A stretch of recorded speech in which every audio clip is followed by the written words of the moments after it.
امام محمد غزالی علیہ رحمت اللہ الوالی لکھتے ہیں کہ بنی اسرائیل کا ایک بڑا مغرور شخص تھا، بڑا ایروگنٹ تھا، بڑا اس کا کر و فر تھا، ایک بند کمرے میں بیٹھا تھا۔ اچانک ایک شخص کمرے میں داخل ہوا اور اس مغرور شخص کی طرف لپکا، تو وہ بڑا تکبر والا آدمی تھا، وہ بڑا غصے میں آ گیا اور کہتا کہ تم ہو کون؟ میرے کمرے میں آ کیسے گئے؟ تمہیں آنے کی اجازت کس نے دی؟ تم جانتے نہیں میں کون ہوں؟ تو جو اندر آنے والا شخص تھا وہ کہتا ہے مجھے اس گھر کے مالک نے اجازت دی ہے، اور میں وہ ہوں جسے کوئی دربان روک نہیں سکتا، میں وہ ہوں جس کو کسی سے اجازت لینے کی ضرورت پڑتی نہیں ہے، مجھے کسی کا دبدبا ڈرا نہیں سکتا، نہ ہی مجھ سے کوئی مغرور اور سرکش شخص بچ سکتا۔ اب جیسے ہی یہ باتیں سنی نا تو مغرور شخص جو تھا وہ ڈرنے لگا، وہ کانپنے لگا، وہ گھبرا گیا۔ وہ کہتا ہے کہ آپ تو ملک الموت معلوم ہوتے ہیں، کیونکہ جس کو کوئی نہیں روک سکتا، جس کو کسی کی اجازت کی ضرورت نہیں ہے، جس کو کسی کا دبدبا کرو فر ریزسٹ نہیں کر سکتا، وہ ملک الموت کے سوا تو کوئی نہیں۔ لگتا ہے آپ ملک الموت ہیں؟ تو فرماتے ہاں میں ملک الموت ہوں۔ اب وہ شخص تو بڑا گناہگار تھا، وہ رونے لگا، چیخنے لگا کہ حضور تھوڑی سی مہلت دے دیں، کچھ نیکیاں کر لوں، توبہ کر لوں، اللہ کو راضی کر لوں، ابھی میری روح قبض نہ کریں۔ ہائے ہائے، ملک الموت فرماتے تمہاری سانسیں پوری ہو گئی ہیں، اب تمہیں کوئی ٹائم نہیں ملے گا۔ اگر تم نے، وہ پوچھتا ہے حضور مجھے کہاں لے جایا جائے گا مرنے کے بعد؟ فرمایا اس مقام پر جہاں تو نے اعمال بھیجے ہیں، اس گھر کی طرف جو تو نے تیار کیا ہے۔ وہ شخص کہے گا حضور میں نے تو کوئی گھر تیار نہیں کیا، کوئی نیکی آگے نہیں بھیجی۔ ملک الموت فرماتے ہیں پھر تمہیں بھڑکتی آگ کی طرف لے جایا جائے گا، جہاں تمہارے گوشت پوشت وہ آگ نوچ لے گی۔ یہ کہہ کر ملک الموت نے اس شخص کی روح کو قبض کیا، اس کے پورے گھر میں کوہرام مچ گیا، گھر والے رونے لگے۔ اے میرے پیارے اسلامی بھائیوں، یہ واقعہ ہم سب کو کیا سکھا رہا ہے کہ جب موت آنی ہے نا، جب وہ وقت آ جانا ہے تو پھر ایک منٹ بھی آگے پیچھے نہیں ہو سکے گا، کوئی اس کو ڈیلے نہیں کر سکے گا، بلکہ جس حالت میں ہوں گے نا اسی حالت میں روح قبض کر لی جائے گی۔ ہماری موت کا وقت لکھا ہے، مقام بھی لکھا ہے، یہ چینج نہیں ہو سکتا۔ اگر موت سمندر میں لکھی ہے تو $2.5 لاکھ دے کر بھی بندہ وہاں پہنچتا ہے جہاں موت لکھی ہے۔ اگر موت کشتی سے ڈوب کر ہونا لکھی ہے تو 22 لاکھ دے کر بھی سینکڑوں لوگ ہمارے وطن سے جاتے ہیں اور ان کی موت یورپ کے سمندر میں جا کر ہو جاتی ہے۔ اللہ پاک جو بھی ان میں مسلمان ہیں سب کی مغفرت فرما۔ مگر میں نے اور آپ نے اس سے عبرت کیا لی کہ بندہ وہاں پہنچے گا جہاں اس کی موت لکھی ہوئی ہے۔ ایک بار حضرت سلیمان علیہ نبینا علیہ الصلوۃ والسلام کی بارگاہ میں ایک شخص بیٹھا تھا۔ آپ کی بارگاہ میں ملک الموت آیا اور اس شخص کو ذرا گھور کے دیکھنے لگے، واپس چلے گئے۔ وہ شخص کہتا حضور یہ کون تھے جو آئے تھے اور مجھے گھور کے دیکھ رہے تھے؟ فرمایا یہ ملک الموت تھے۔ کہتا حضور لگتا ہے میری روح قبض کرنے والے ہیں، آپ مہربانی کریں، آپ کی تو ہوا پر حکومت ہے، آپ ہوا کو حکم دیں کہ ہوا مجھے اڑائے اور مجھے ہندوستان لے جائے۔ حضرت سلیمان بیت المقدس کے علاقے میں رہتے تھے نا، آپ نے وہ حکم فرمایا، ہوا نے اس بندے کو اٹھایا اور ہندوستان پہنچا دیا۔ کچھ دنوں کے بعد پھر ملک الموت آیا حضرت سلیمان علیہ السلام کی بارگاہ میں۔ آپ نے فرمایا تم میرے ساتھی کو کیوں گھور رہے تھے جب آئے تھے تو؟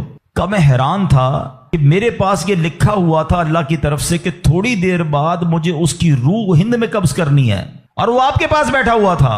اللہ اکبر۔ حضرت سلیمان نے کہا میں نے ہی تو حکم دیا، اور ہوا نے اسے ہند پہنچایا، اور جب وہ ہند پہنچا تو پرٹیکولر ٹائم پر اسی مقام پر اس کی روح کو قبض کر لیا گیا۔ ہائے ہائے ہائے، یہ ہے میری اور آپ کی حقیقت۔ دوڑتے رہتے ہیں، بھاگتے رہتے ہیں، پلاننگ ہے کہ ختم نہیں ہو رہی، فکریں ہیں کہ ختم نہیں ہو رہی، ہر وقت بیٹھے ہیں اگلا پلان کیا ہے، 5 سال کا، 10 سال کا، ایک دکان ہے تو 2 دکانیں، ایک گھر ہے تو 2 گھر، بڑا گھر، ہوادار گھر ہے، نوکری ہے تو کاروبار کرنا ہے، ملک سے باہر جا کر جناب پیسے کمانے، یہی سوچ ہے بس۔ اس پورے شیڈول میں موت کہاں ہے؟ اس پوری تیاری میں موت کہاں ہے؟ ایک دن ہوگا کہ اچانک اچک لیے جائیں گے۔ سیٹھ جی کو فکر تھی ایک ایک کے 10 کیجئے، موت آ پہنچی کہ حضرت جان واپس کیجئے۔ اور آپ کو پتا ہے جس عالم میں میں اور آپ ہوں گے، بڑی میں اہم بات کرنے جا رہا ہوں، یہ آپ نے دیکھا نا کہ حضرت سلیمان نے حکم فرمایا تو ہند پہنچا، کوئی کشتی میں تھا اس کی موت وہاں تھی، کوئی سمندر پانی کے اندر ہزاروں فیٹ نیچے جانا تو اس کی موت وہاں لکھی تھی۔ اس کا مطلب تو یہ ہوا کہ میں کہیں بھی کسی بھی مقام پر مر سکتا ہوں، میری موت پتہ نہیں کہاں لکھی ہے۔ اب ذرا غور کیجئے، ہم سب پتہ ہے کیا چاہتے ہیں کہ موت کے وقت ہم سجدے میں ہوں، چاہتے ہیں نا؟ اللہ کرے اللہ کے گھر میں موت آئے، کلمہ پاک پڑھتے ہوئے موت آئے، تلاوت قرآن کرتے ہوئے موت آئے، نبی پاک پر درود پڑھتے ہوئے موت آئے، اللہ ایسا کرم کر دے کہ مدینہ منورہ میں موت آئے، گنبد خضرا کے سامنے موت آئے۔ یہی تصورات ہے نا، ایک مسلمان چاہتا یہی ہے کہ یار موت آئے تو کسی اچھے عالم میں ہو، کسی بڑی خوبصورت باوضو نیکی کرتے کرتے دنیا سے جاؤں۔ تمنا تو سب کی یہ ہے۔ اچھا مجھے ایک بات کا جواب دیں، یہ کیسے ممکن ہے کہ کوئی بندہ صبح سے شام تک نماز نہ پڑھے اور کہے موت سجدے میں آئے، صبح سے شام تک مسجد میں نہ آئے اور تمنا یہ کر رہا ہے کہ مسجد میں موت آئے، باوضو رہتا ہی نہیں ہے تو کیسے امید رکھ رہا ہے کہ باوضو موت آئے، قرآن کھول کر پڑھتا ہی نہیں ہے تو کیسے امید کر رہا ہے کہ تلاوت کرتے کرتے موت آئے؟ جو صبح و شام گالیاں دیکھتا ہے، کیا اس کو ڈر نہیں لگتا کہ گالی دیتے دیتے موت آ سکتی ہے؟ جو شراب پیتا ہے اس کو ڈر نہیں لگتا کہ شراب کے نشے میں موت آ سکتی ہے؟ جو بدکاری کرتا ہے اس کو ڈر نہیں لگتا کہ بے حیائی اور بدکاری کرتے ہوئے موت آ سکتی ہے؟ جو تاش کھیلتا ہے، جوا کھیلتا ہے، اس کو ڈر نہیں لگتا کہ مرتے اسی وقت میں تاش کھیل رہا ہوں گا اور مجھے موت آ گئی، تو میں نشہ کر رہا ہوں مجھے موت آ گئی، میں بے حیا اور بدکاری کہ بری بری باتیں ٹیلی فون پر ساری ساری رات کر رہا ہوں، اس وقت موت آ گئی۔ ملک الموت کو منع نہیں کر سکو گے کہ میں غلط کام کر رہا ہوں، ٹائم دے میں توبہ کر لوں، نہیں۔ جو سجدے میں ہوگا وہ سجدے میں اٹھایا جائے گا، جو درود پڑھتے پڑھتے جائے گا وہ درود پڑھتے پڑھتے اٹھایا جائے گا۔ سوچے وہ جو شراب میں جائے گا، نشے میں جائے گا، ادھر کیسے اٹھایا جائے گا؟ اب اس کا آسان حل پتہ ہے کیا ہے؟ کہ بندہ زندگی ایسے گزارے کہ جس حال میں مرنا نہیں چاہتا نا وہ کام چھوڑ دے۔ عقل بندی یہ ہے کہ اپنے دن کا شیڈیول ایسا بنائے کہ میں وہ کام ہی نہ کروں جس میں مرنا نہیں چاہتا، ورنہ میں روک نہیں سکوں گا موت کو۔ آپ چاہتے ہیں اچھی موت ہو؟ میں بتاتا ہوں کس کی اچھی موت آ سکتی ہے۔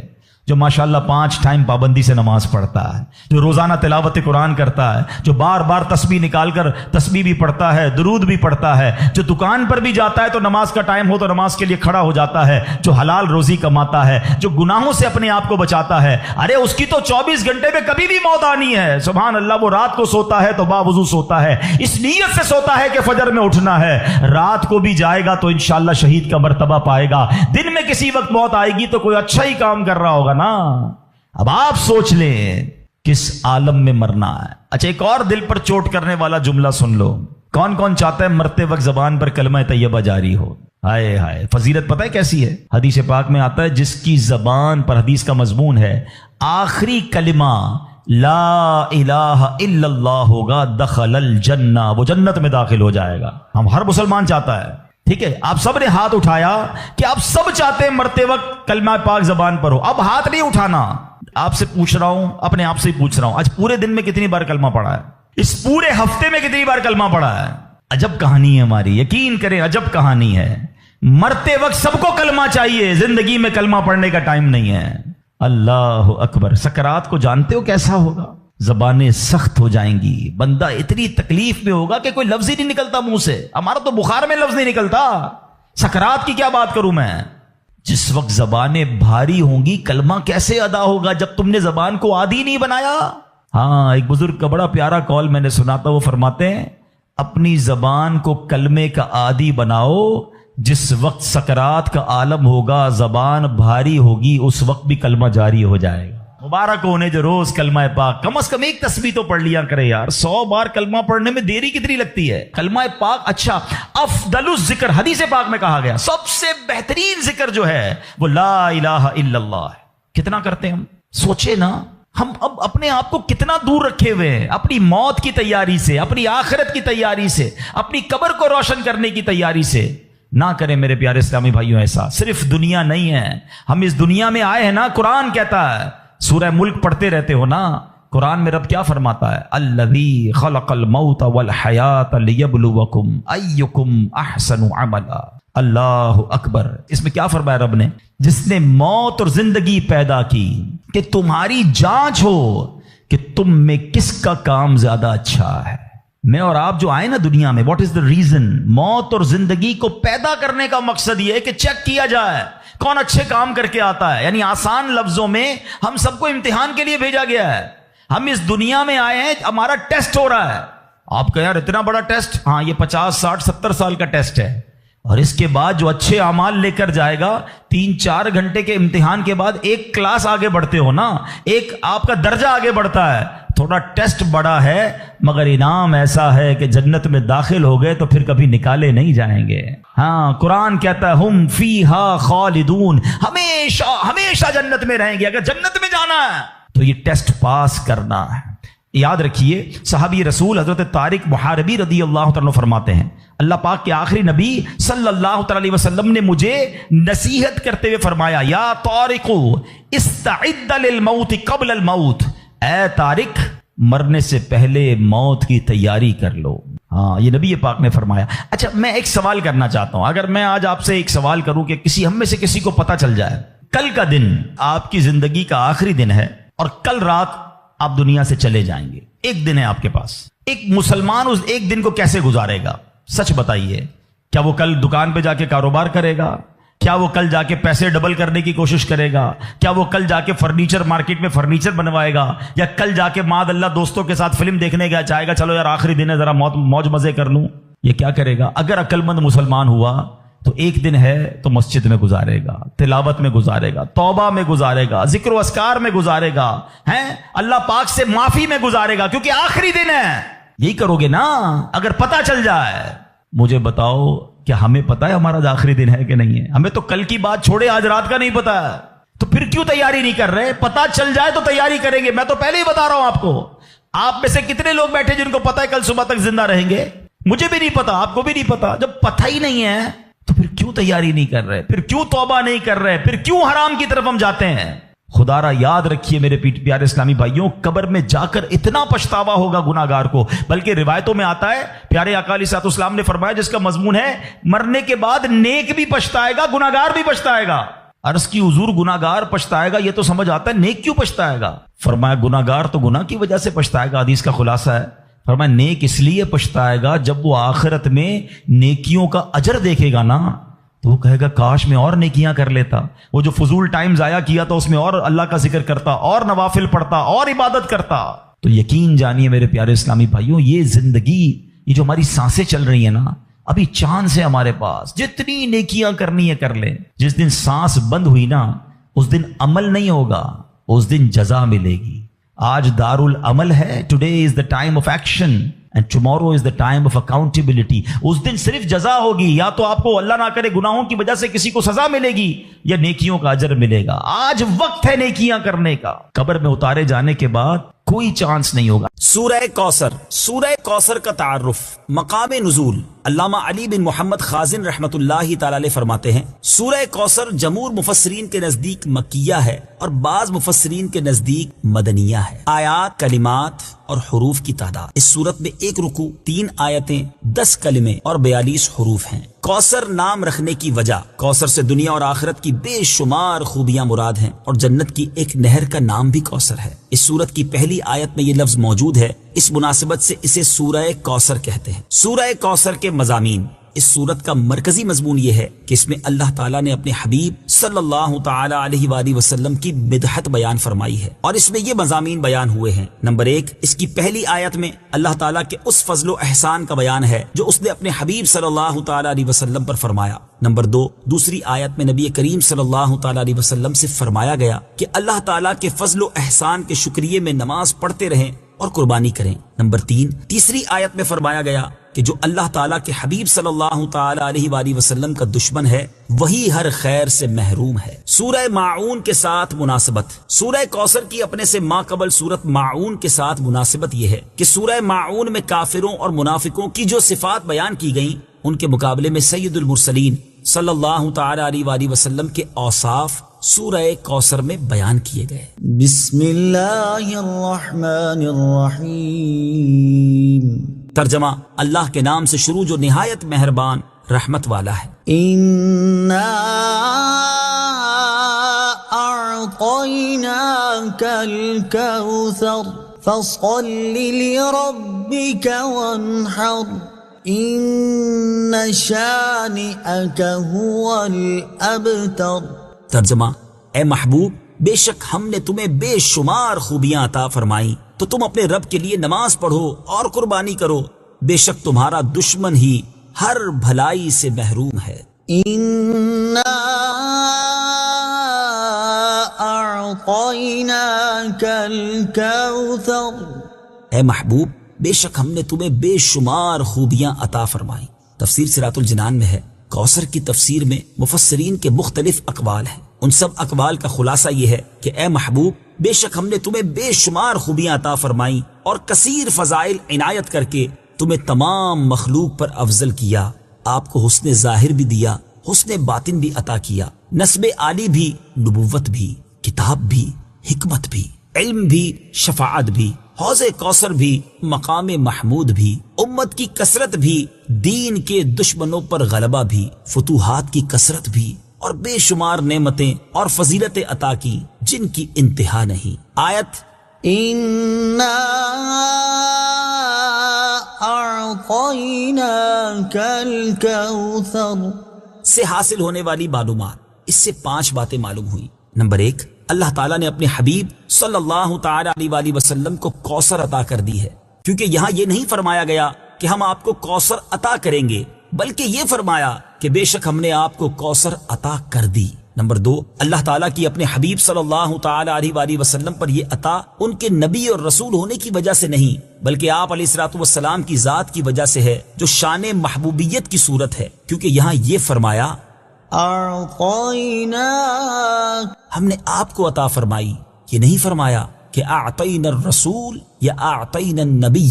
نمبر 3، تاجدار رسالت صلی اللہ تعالی علیہ وآلہ وسلم پر یہ عطا کسی عبادت اور ریاضت کی وجہ سے نہیں ہے، بلکہ ان پر یہ عطا اللہ تعالیٰ کے عظیم فضل اور احسان کی وجہ سے ہے، کیونکہ یہاں عطا کا ذکر پہلے ہوا اور عبادت کا ذکر بعد میں ہوا۔ نمبر 4، اللہ تعالیٰ نے آپ کو کوثر کا مالک بنا دیا ہے، تو آپ جسے چاہیں جو چاہیں عطا کر سکتے ہیں۔ نمبر 5، سید المرسلین صلی اللہ تعالی علیہ وآلہ وسلم کی مدحت خود رب تعالیٰ فرماتا ہے۔ اعلیٰ حضرت امام احمد رضا خان علیہ الرحمت الرحمان فرماتے ہیں، انا اعطیناک الکوثر، ساری کثرت پاتے یہ ہیں، ٹھنڈا ٹھنڈا، میٹھا میٹھا، پیتے ہم ہیں، پلاتے یہ ہیں۔ اور ایک اور جگہ فرماتے ہیں نا، اے رضا خود صاحب قرآن ہے، مدہ ہے حضور، تجھ سے کب ممکن ہے پھر مدحت رسول اللہ کی۔ فصل لربك وانحر، تو تم اپنے رب کے لیے نماز پڑھو اور قربانی کرو۔ تفسیر صراط الجنان میں ہے، یعنی اے حبیب صلی اللہ تعالی علیہ وآلہ وسلم، اللہ تعالیٰ نے آپ کو دونوں جہاں کی بے شمار بھلائیاں عطا کی ہیں، اور آپ کو وہ خاص رتبہ عطا کیا ہے جو آپ کے علاوہ کسی اور کو عطا نہیں کیا۔ تو آپ اپنے اس رب عز و جل کے لیے نماز پڑھتے رہیں جس نے آپ صلی اللہ تعالی علیہ وآلہ وسلم کو کوثر عطا کر کے عزت و شرافت دی، تاکہ بتوں کے پجاری ذلیل ہوں اور بتوں کے نام پر ذبح کرنے والوں کی مخالفت کرتے ہوئے اپنے رب عز و جل کے لیے اور اس کے نام پر قربانی کرے۔ اس آیت کی تفسیر میں ایک قول یہ بھی ہے کہ نماز سے نماز عید مراد ہے۔ إن شانئك هو الأبتر، بے شک تمہارا دشمن ہی ہر بھلائی سے محروم ہے۔ تفسیر صراط الجنان میں ہے، شان نزول جب سید المرسلین صلی اللہ تعالی علیہ وآلہ وسلم کے فرزند حضرت قاسم کا وصال ہوا تو کفار نے آپ کو ابتر یعنی نسل ختم ہو جانے والا کہا، اور یہ کہا کہ اب ان کی نسل نہیں رہی، ان کے بعد اب ان کا ذکر بھی نہ رہے گا اور یہ سب چرچا ختم ہو جائے گا۔ اس پر یہ سورہ کریمہ نازل ہوئی اور اللہ تعالیٰ نے ان کفار کا بالغ رد فرمایا، اور اس آیت میں ارشاد فرمایا کہ اے حبیب صلی اللہ تعالی علیہ وآلہ وسلم، بے شک تمہارا دشمن ہی ہر بھلائی سے محروم ہے، نہ کہ آپ، کیونکہ آپ کا سلسلہ قیامت تک جاری رہے گا، آپ کی اولاد میں بھی کثرت ہوگی اور آپ کی پیروی کرنے والوں سے دنیا بھر جائے گی۔ آپ کا ذکر ممبروں پر بلند ہوگا، قیامت تک پیدا ہونے والے عالم اور واعظ اللہ تعالیٰ کے ذکر کے ساتھ آپ کا ذکر کرتے رہیں گے، اور آخرت میں آپ کے لیے وہ کچھ ہے جس کا کوئی وصف بیان ہی نہیں کر سکتا۔ تو جس کی یہ شان ہے وہ اب تر کہاں ہوا، بے نام و نشان اور ہر بھلائی سے محروم تو آپ کے دشمن ہیں۔ اعلیٰ حضرت امام احمد رضا خان رحمت اللہ تعالی علیہ اس صورت کی تفسیر بیان کرتے ہوئے فرماتے ہیں، عاص بن وائل شقی نے جو صاحبزادہ سید المرسلین صلی اللہ تعالی علیہ وآلہ وسلم کے انتقال پرملال پر حضور کو ابتر یعنی نسل بریدہ کہا، حق تعالی نے فرمایا إنا أعطيناك الكوثر، بے شک ہم نے تمہیں خیر کثیر عطا فرمائی کہ اولاد سے نام چلنے کو تمہاری رفعت ذکر سے کیا نسبت؟ کروڑوں صاحب اولاد گزرے جن کا نام تک کوئی نہیں جانتا، اور تمہاری ثنا کا ڈنکا تو قیامت تک اکناف عالم اور اطراف جہاں میں بجے گا، اور تمہارے نام نامی کا خطبہ ہمیشہ ہمیشہ اطباق فلک آفاق زمین میں پڑھا جائے گا۔ پھر اولاد بھی تمہیں وہ نفیس و طیب عطا ہوگی جن کی بقا سے بقائے عالم مربوط رہے گی۔ اس کے سوا تمام مسلمان تمہارے بال بچے ہیں، اور تم سب مہربان ان کے لیے کوئی نہیں، بلکہ حقیقت کار کو نظر کیجئے تو تمام عالم تمہاری اولاد مانوی ہے کہ تم نہ ہوتے تو کچھ بھی نہ ہوتا، اور تمہارے ہی نور سے سب کی آفرینش ہوئی۔ اسی لیے جب ابو البشر آدم تمہیں یاد کرتے تو یوں کہتے، یا ابنی صورتن و ابایا معنن، اے ظاہر میں میرے بیٹے اور حقیقت میں میرے باپ۔ پھر آخرت میں جو تمہیں ملنا ہے اس کا حال تو خدا ہی جانے۔ جب اس کی یہ عنایت بے غایت تم پر مبذول ہو تو تم ان اشقیاء کی زبان درازی پر کیوں ملول ہو؟ بلکہ فصل لربک وانحر، رب کے شکرانے میں اس کے لیے نماز پڑھو اور قربانی کرو۔ ان شانئک هو الابتر، جو تمہارا دشمن ہے وہی نسل بریدہ ہے کہ جن بیٹوں پر اسے ناز ہے، یعنی عمرو و حشام رضی اللہ تعالی عنہما، وہی اس کے دشمن ہو جائیں گے، اور تمہارے دین حق میں آ کر بوجہ اختلاف دین اس کی نسل سے جدا ہو کر تمہارے دینی بیٹوں میں شمار کیے جائیں گے۔ پھر آدمی بے نسل ہوتا تو یہی صحیح کہ نام نہ چلتا، اس سے نام بد کا باقی رہنا 1000 درجے بدتر ہے۔ تمہارے دشمن کا ناپاک نام ہمیشہ بدی و نفرین کے ساتھ لیا جائے گا، اور روز قیامت ان گستاخیوں کی پوری سزا پائے گا۔ والعیاذ باللہ تعالی۔ اس سے معلوم ہوا کہ حضور پرنور صلی اللہ تعالی علیہ وآلہ وسلم کا اللہ تعالیٰ کی بارگاہ میں مقام اتنا بلند ہے کہ ان کے گستاخ کو اس کی گستاخی کا جواب خود رب تعالیٰ دیتا ہے۔